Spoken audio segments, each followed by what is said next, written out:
So here we are, another year has passed, and yet you aren't much better on the guitar. Sound familiar? Like so many other people on the guitar, many end up giving up before they even really try and they don't even know it. So many people have a guitar, but so many people can't play. I don't think many of these people buy a guitar with the intent of not learning to play. So what's the problem? What's going on time after time with so many people on the guitar? I want to start this by saying nobody, and I mean nobody, sucked more on the guitar than I did in the beginning, and I mean nobody.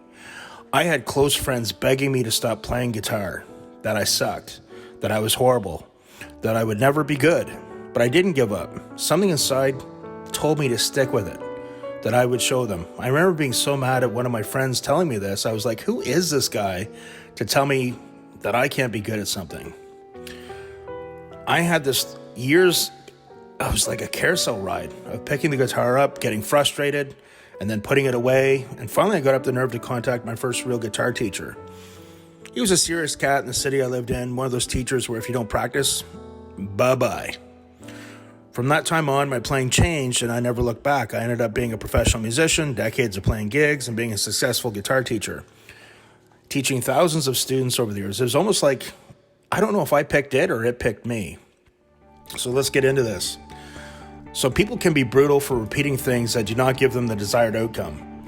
You know, there's a lot of parallels between learning guitar and going to the gym. Sometimes you'll see this when you go in the gym and you watch certain people with what they're doing. I call this negative feedback loops. Sometimes people can't stay focused on getting a few basics down. They're always looking for the next thing, the next YouTube lesson or video, or the next piece of gear as a toy to keep them interested.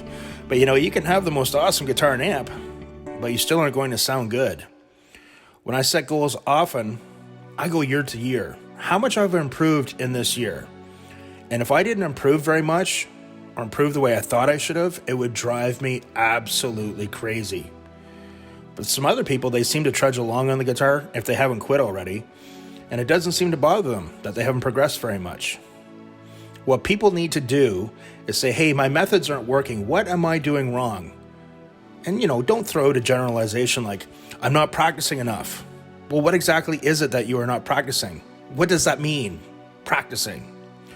People don't have a plan. They get a guitar and often they'll say, I'll learn from watching YouTube. Now, don't get me wrong. YouTube is great. I have a YouTube channel. I've met some amazing people on YouTube. But learning from A to Z, is it always the best way?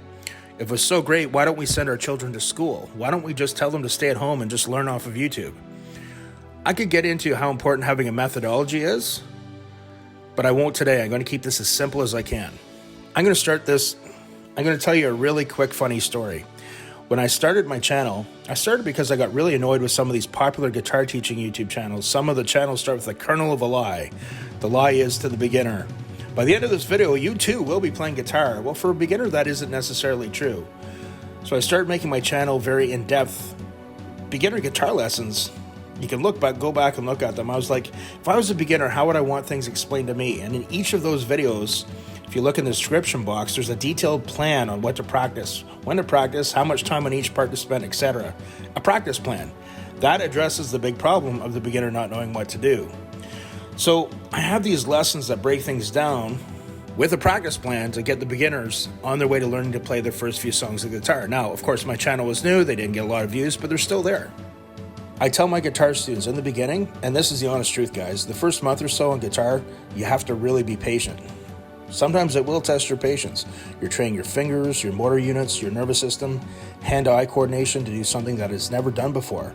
It doesn't happen in one day. So I say the first month or so, get your 10 minutes of practice in a day, then put the guitar away and get on with your day, but do it every day.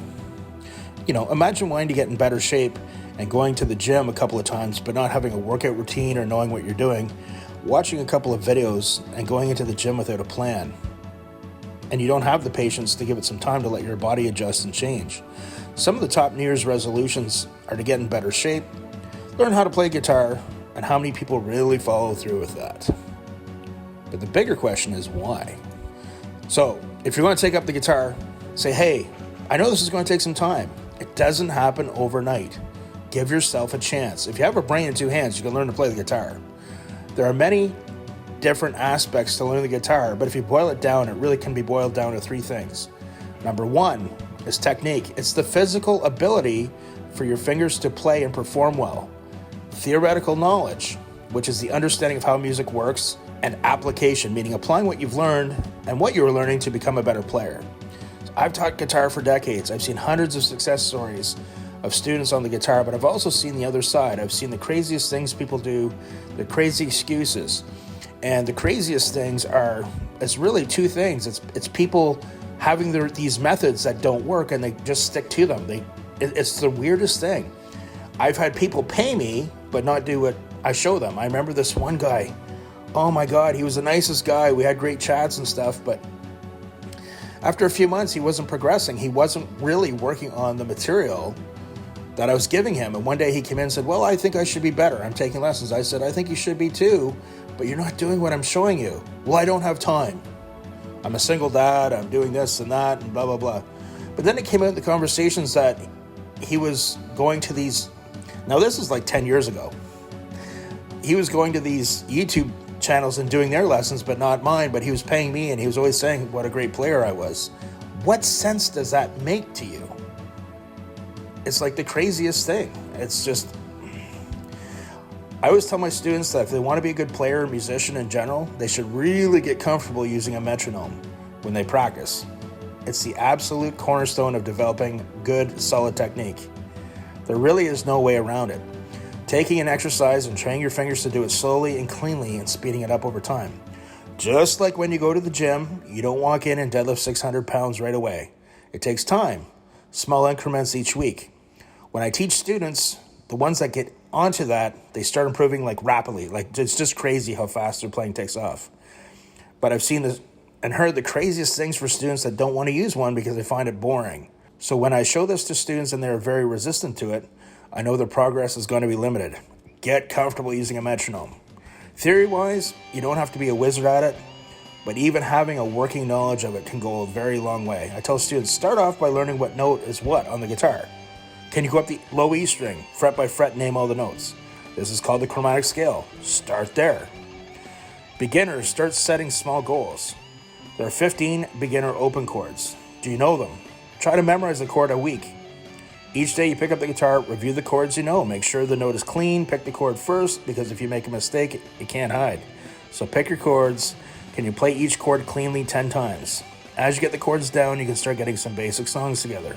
To get something you don't have, you have to do something you have never done. Make this year different. Do it.